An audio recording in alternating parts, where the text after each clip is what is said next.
Welcome. You are listening to the House of Yoga's podcast, The Pathway to Progress.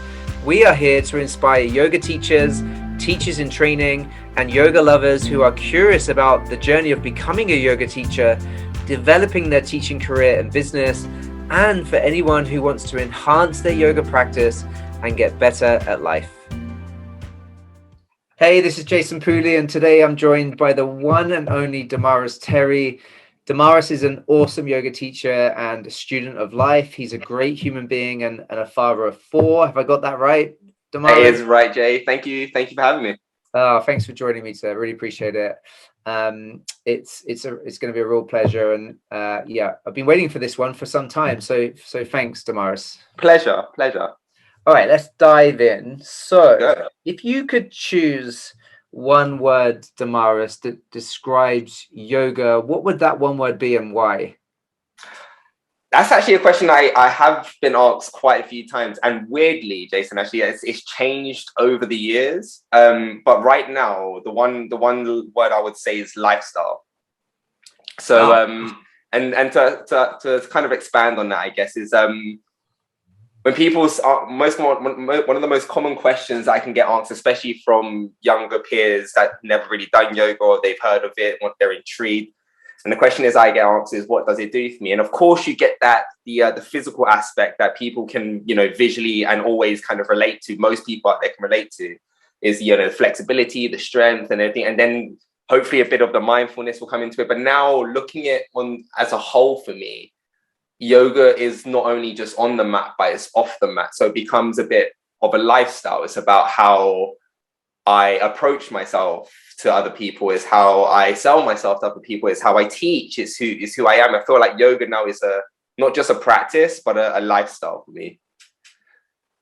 Yeah, it's like a way of being, right? It's actually precisely, yeah, it's an embodiment, like all the work you've done on the mat, and I know you've spent a lot of time on your yoga mat and in your own discovery and obviously now teaching, which we'll talk more about in this discussion. But yeah, that's awesome. I love that. So lifestyle is that sort of one word that brings you back, right? To what it means. Yeah.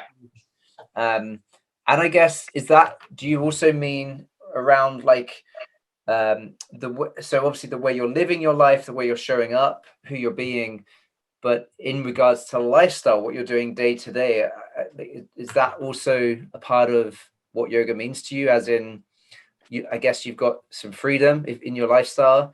You've got some variation, I guess. Oh yeah, most definitely. But it comes also down to just as, even not the little things, but I suppose I can call it a little thing now because it is part of my lifestyle. But just awareness, being a bit more aware of what I'm doing, not only being so aware when I'm on the mat doing a physical asana practice, but also when I'm at home with family and kids, and just being aware of how I'm approaching things or what I'm saying, what I'm doing.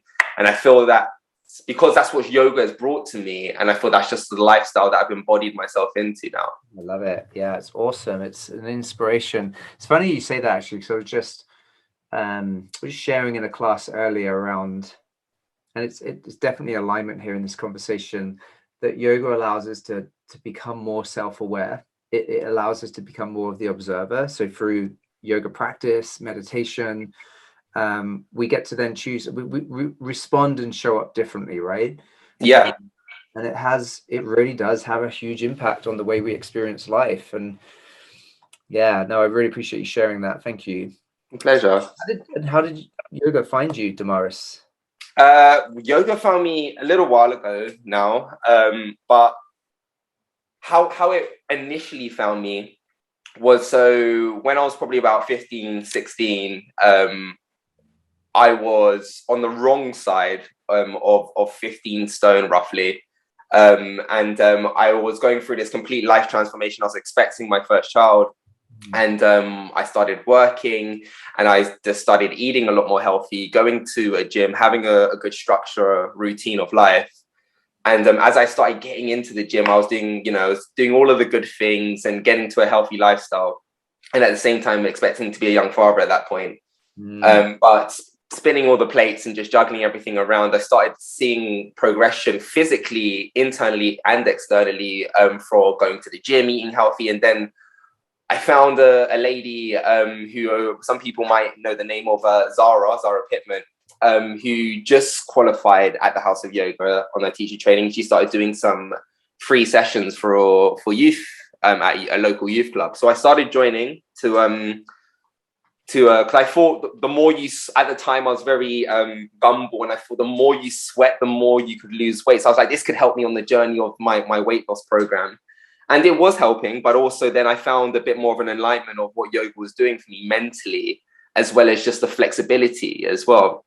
So then when I started seeing these improvements, I noticed myself doing more yoga classes than going to the gym.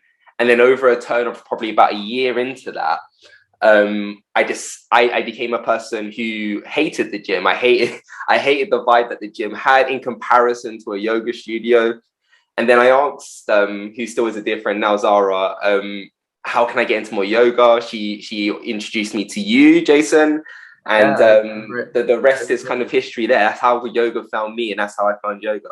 Yeah, it's been what an amazing journey. I remember that first meeting you back at the studio and Sarah introducing us, and yeah, and obviously Sarah's had such a big impact on your life, right? And your whole journey. And yeah, I do remember that, and it's been awesome to see you grow and your progress, over the years.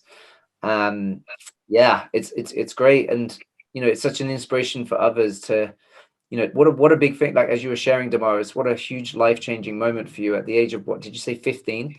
Yeah, around 15, 16, it was in between those years, yeah. Yeah, wow. And so would you say then that yoga's really, really helped you navigate through all of it, right? Oh yeah, most definitely, because even just before then as well, I was kind of a bit of a rebel, getting in trouble a little bit, to be on the honest side of life. Like, again, finding Zara and the yoga that she brought, and just the aspect of yoga in general, completely was life-changing in comparison to unfortunate events that unfortunate paths that I could have led myself down. So yoga was complete, life transformation. It was complete different person that I could have been. Wow, yeah, different journey. Yeah, different paths.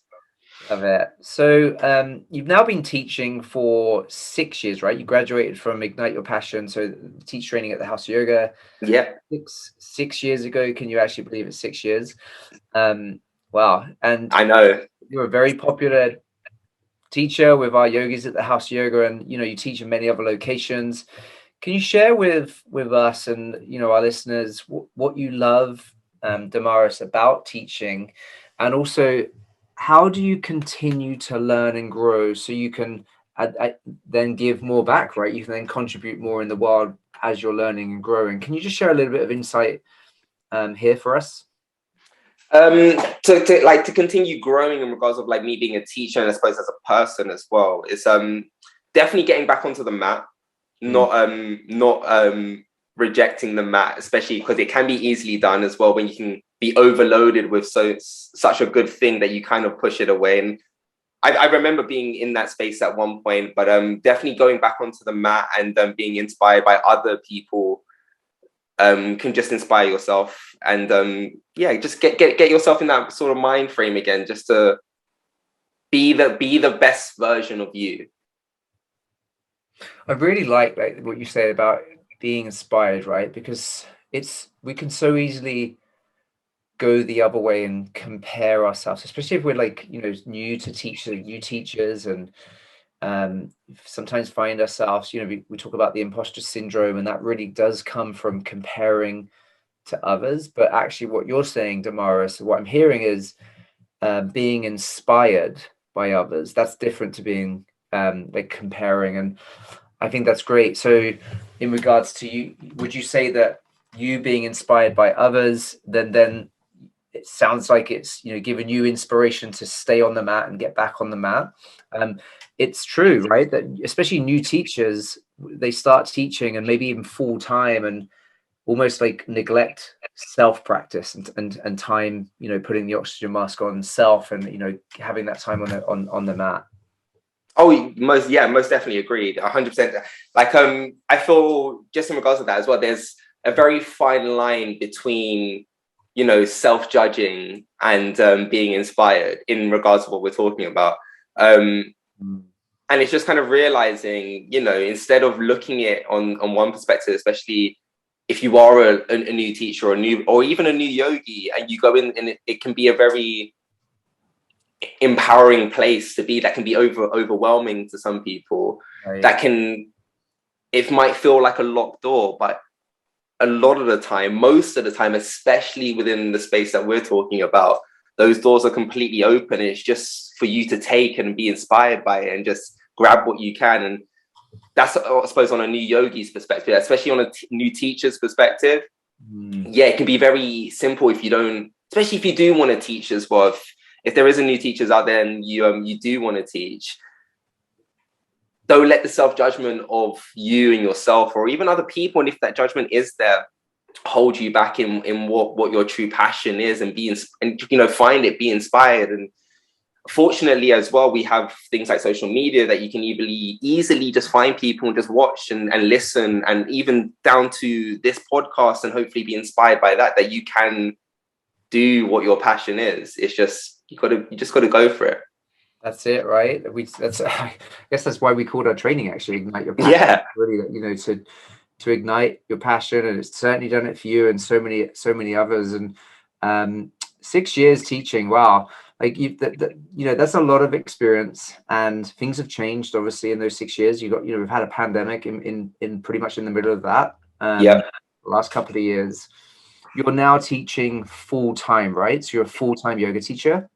I am, as of, it was, when the COVID pandemic hit me at the worst timing possible, really, because so I used to work in the city, and doing a 9 to 5, and then I became doing my training on the side, became a teacher. Then I started teaching on the side of my full-time job, but knowing that teaching is what I wanted to potentially do full-time. And then I took that leap of faith. Fast forwarding 2.5 years after I qualified, took that leap of faith, and that hefty pay cut of what I was probably making back in the city. But I had a lot more time on my hands. I had a lot more freedom. I was enjoying what I was doing, which I still, even to now, 6 years later, as we said, don't call it work. I call it work. Right? What's that? Sorry? Comes back to lifestyle, right? That you mentioned right at the beginning. Yeah.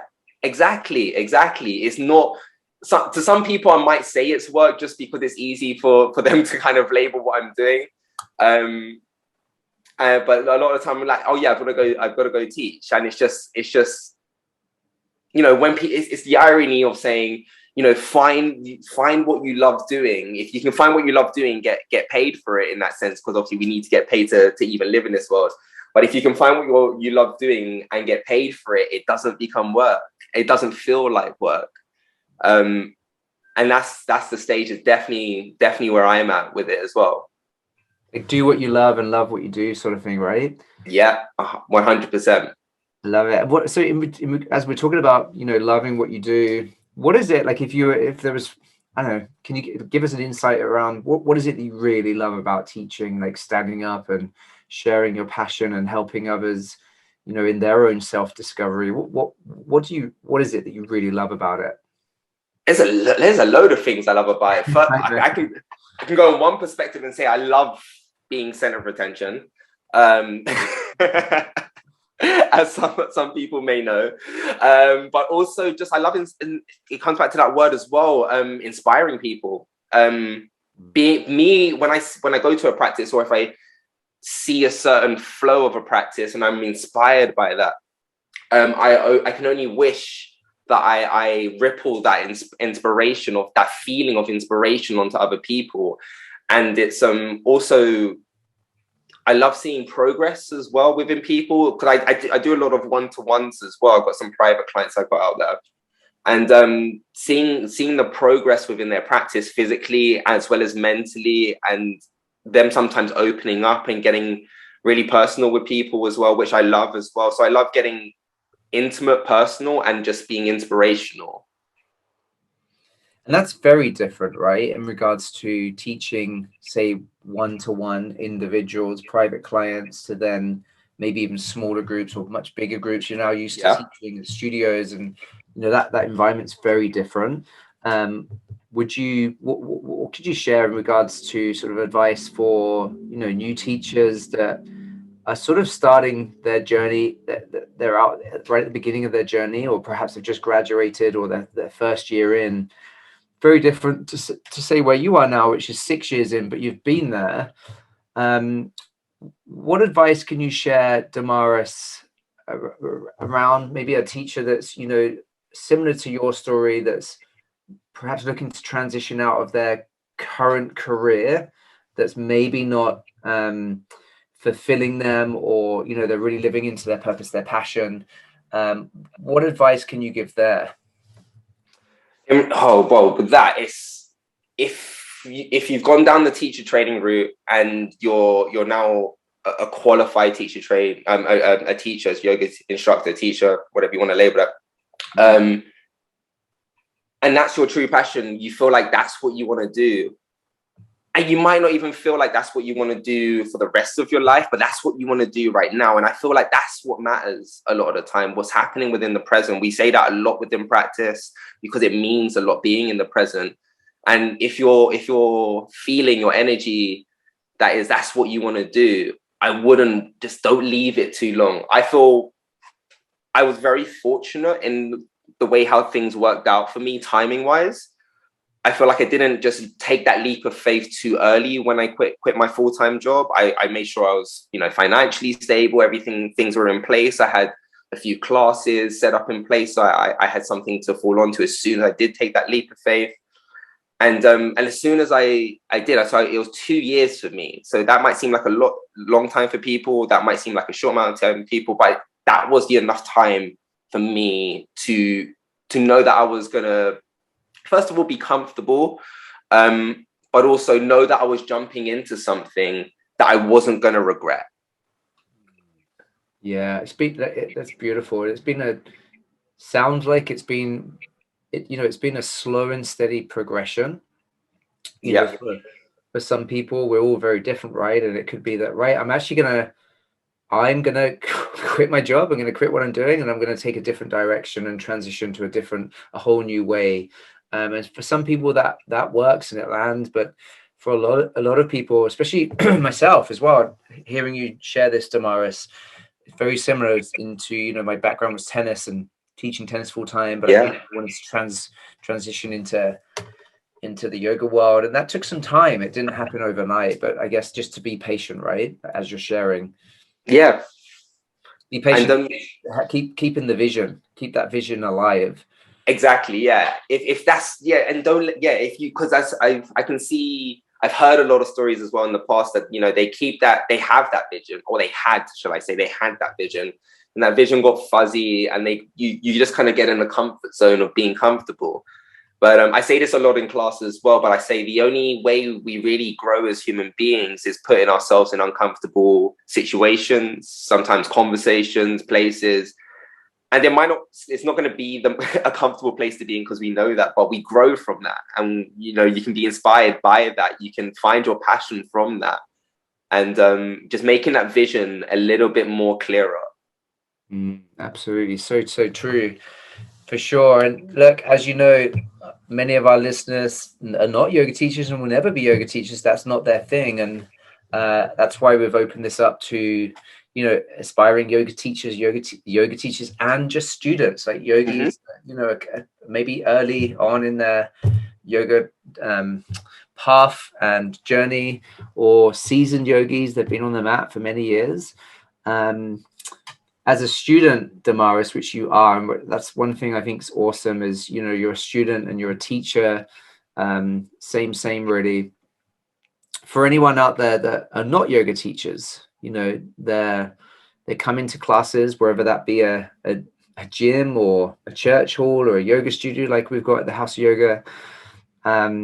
Is there any sort of words of wisdom for yogis out there that perhaps sometimes feel like, and I've certainly experienced it, it can feel sometimes like you sort of fall in and out of love sometimes, right? But actually, with the mat, yeah. it's sort of a long game, isn't it? It's you got to like be in the. It's a long. Many benefits from spending our time on the mat. They come later on. I agree. So yeah, so especially for those for non-teachers, I guess, to relate to that question, of course. Kind of quoting myself again because I can't help. Again, I love being center of attention. It's all about you first. It's all about me. It's all about me. So for the last about 3 months, 4 months, I've been ending every practice by saying with my either student or students on the mat that is just acknowledging, first of all, self-awareness and self-acknowledgement of just taking that time, stepping onto the mat. And then also, more importantly, to kind of answer the question in the sum as well, is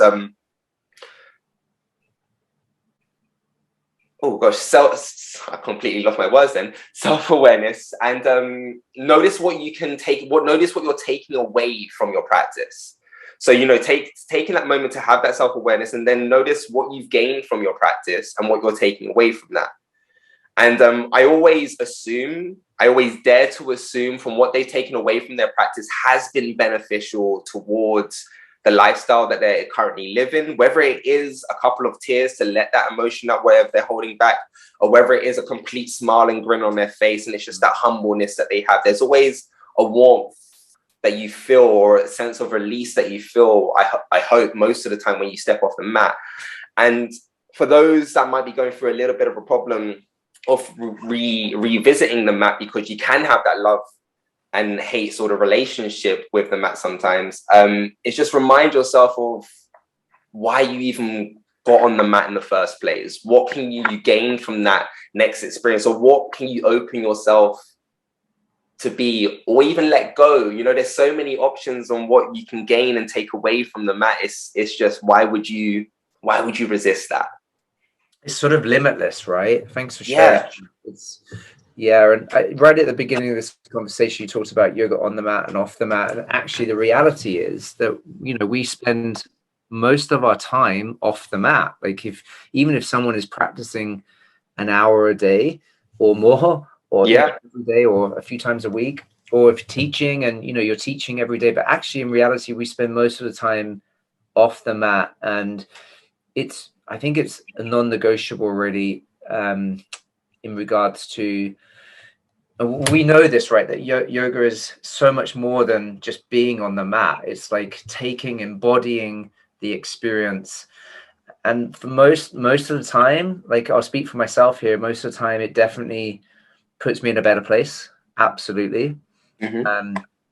Moving and breathing. But, it's, so a conversation I was having the other day actually was with someone that been, going through a bit of a challenging time. And what I've noticed having a yoga studio and, being around a community for quite a few years now, is the interesting bit is when students or teachers have, going through a bit of a challenging time, a bit of a challenging process, what seems to happen is we forget the practice and we don't show up and get caught in the other stuff. And so it's so important, right, to just, even if it's 10 minutes a day, just commit to the practice. Yeah, definitely. It helps us in so many ways. So good, Damaris. Thank you so much for sharing your insights and journey. It's been a pleasure, man. It's been an interesting one. I'm sure it would inspire those listening. It's been a real pleasure not only having this discussion, but also seeing your progressing over the last few years. I'm proud of you, mate. Thank you, man. Appreciate it. Awesome. Is there anything you want to share before we jump off? Yeah, one thing for the yogis that may be potentially listening that have been hiding from me, I hope to see you on the mat soon. And for the ones I see all the time, and for the ones I may see in the future, I look forward to seeing you on the mat soon. And yeah, hope this finds you well. Awesome. Thank you. No worries, my friend. Pleasure. So my friends, if you've enjoyed today's discussion, please hit the button to subscribe to this channel and also the like button. And don't forget to follow us on Instagram. You will find us at the House of Yoga _. Thanks so much for listening and have a wonderful day.